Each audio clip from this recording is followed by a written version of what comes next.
The president visiting the Pentagon today for a briefing on the fight against ISIS and the Taliban, but he pointedly avoided a question about whether he's going to commit more U.S. troops to the anti-terror fight in Afghanistan. This is a fight that Defense Secretary Mattis says, quote, "we are not winning." Joining us now is retired Air Force Lieutenant General and Fox News military analyst Thomas McInerney. Well, General, let's not bury the news. The news is that we are winning against ISIS, both in Syria and in Iraq. That's great. But then there is Afghanistan. Why are we not winning in Afghanistan? One word, Pakistan. Pakistan, for the last almost 16 years, David, has been supporting the Taliban. When George Bush said, "You're either with us or against us," and they said they were with us. Well, they have not been with us, and we have to acknowledge that.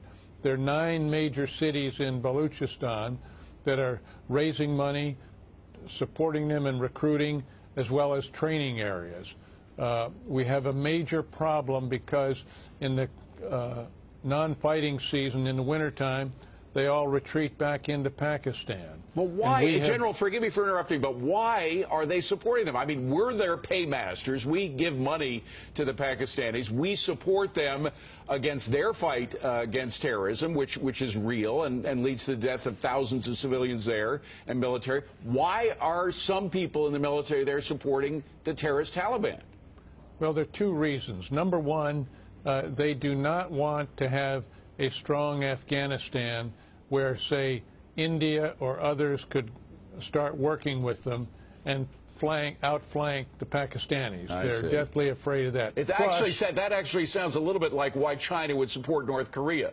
And it's why China's also supporting Pakistan, because there's a Pakistan-China economic corridor that moves into the Middle East through Afghanistan. Well, General, and I'm sorry to rush you, but we've had some breaking news on earnings. Why don't we just pull our support from Pakistan until they agree to stop supporting the Taliban?